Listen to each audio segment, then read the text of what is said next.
Oh, hey there, LBT Squad. I'm your host, Alex Pop, and you're watching episode 2 of The Land Before Future. Before I begin, I gotta mention that the Quiznos in Duval has now allowed me to put up flyers in their back room for my channel, so I guess I had to do a mention on that. If you ever happen to be in the area, the Quiznos in Duval, Washington, I hang out there a lot, usually when I'm on break during work. So if you ever drop by, you might just happen to run into me. Quiznos, they got really great Baja chicken sandwiches. I could live on those things. Oh, who am I kidding? I do live on those things. Well, before I turn this into anything more of an Adam Sandler movie than it already is, let's get to the subscriber shoutouts. Number 57 is the LBT Theory.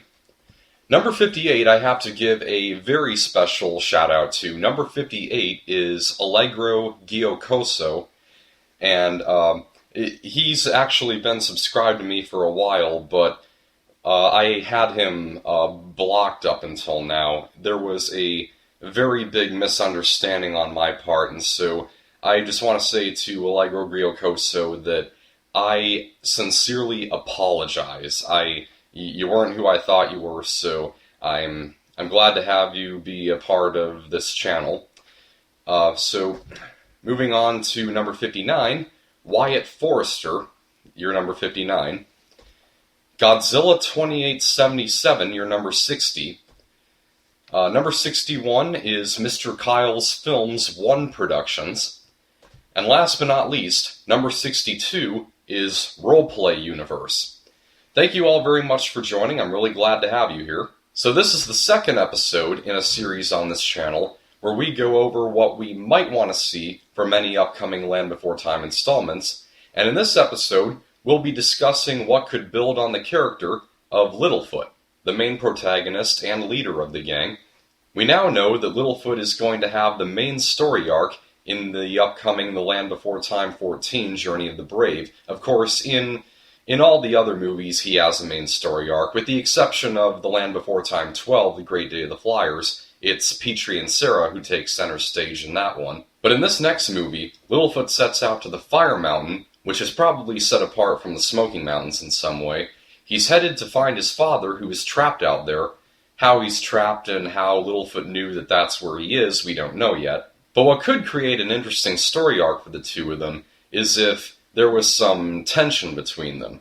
I don't know how much of the movie Littlefoot's dad is going to be in, but now that Littlefoot has known him for a while, I'm thinking what would happen if Littlefoot started to think more about what happened before he hatched, when his dad left his mother to find a safe home for the three of them, which we find out is what happened in The Land Before Time 10, The Great Larnac Migration. This could fix some of the plot holes of that movie, because there doesn't seem to have been a reason for Littlefoot's dad to have left them at all, because the Great Valley was being talked about by everyone at the time, and Littlefoot's mother knew how to get there. So Littlefoot considers this and begins to feel anger toward his dad, because he thinks that if he hadn't left them, his mother might not have died.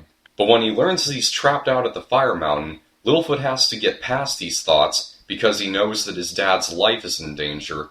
And when he does find him, Braun explains why he didn't know about the Great Valley and that he has since lived with the regret of leaving him and his mother. So basically, that's how I would write The Land Before Time 14, Journey of the Brave. I don't know if it will go down that route, but if the movie really is 2 hours long, which, as I pointed out in my last video, it looks like it could be, then that would allow the movie to have some sort of considerable depth. Another thing I might add to the movie, or even one of any that may follow, is a reappearance of the spirit of Littlefoot's mother. In the original movie, her spirit always appeared before him in times where he started to feel doubtful, or when his search for the Great Valley seemed hopeless. She gives him an ounce more courage and a reminder that she's always with him. So what if in a future movie, Littlefoot starts a new journey with confidence because of all the other successful adventures that he had had with his friends, but as his journey proceeds, it begins to get more and more hopeless to the point where he's all but given up. That's when the cloud appears, and at first Littlefoot's like, "Who's there?" And the audience is like, "Could it be?" Because this hasn't happened in a long time.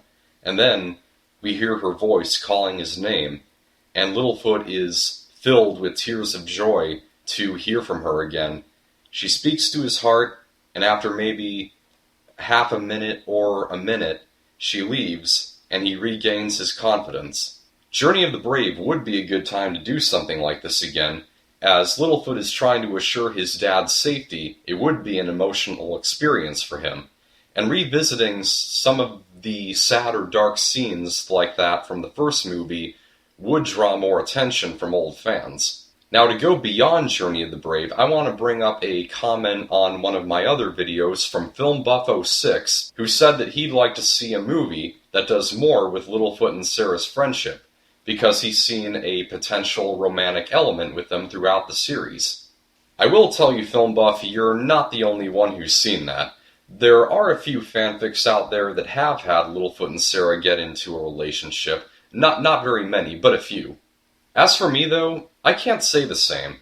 For one thing, there's simply the fact that Littlefoot is an Apatosaurus and Sarah is a Triceratops, two very different species of dinosaurs. Imagine their offspring being like long necks with horns and frills on their heads.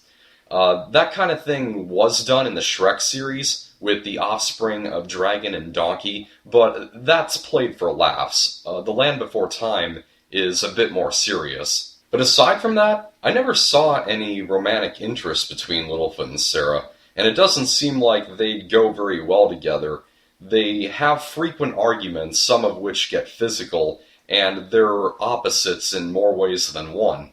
Despite that, they are unmistakably close friends, and in The Land Before Time 3, The Time of the Great Giving, Sarah even makes a point in saying to her dad that she and Littlefoot will always stay that way. But I never saw them as anything more than that. I'm the kind of guy who likes the pairing of Littlefoot and Allie better. We'll be getting to that another time. The last thing I want to bring up is something that I'm sure we all want to see, which involves Littlefoot and his friends, and that is to see them all grown up. With all that I currently have in mind that I want to see happen in this series, I think that they could conclude the franchise at a straight and solid 20 films. And what better way would there be to top it all off than with a final shot of them all standing side by side looking out at their kids, as we see in this masterful fan art by theblazinggecko. The narrator does say at the end of the first movie that they all grew up in the Great Valley, so the best way to end it all would be for us to see that on screen. So as I said before, what I really want to do with this channel, or with this particular series, The Land Before Future, is to show Universal that we're all here and that we have high hopes for what we want to see in the future, but I understand that it is going to be a slim chance. I actually do remember back when I was 10 years old, right after The Land Before Time 11 Invasion of the Tiny Sauruses was released, I sent a letter to Universal Studios telling them what they should do with more movies. And that was before I saw this note on their contact page, which says that it is Universal's policy not to accept or consider creative materials, ideas, or suggestions other than those we specifically request.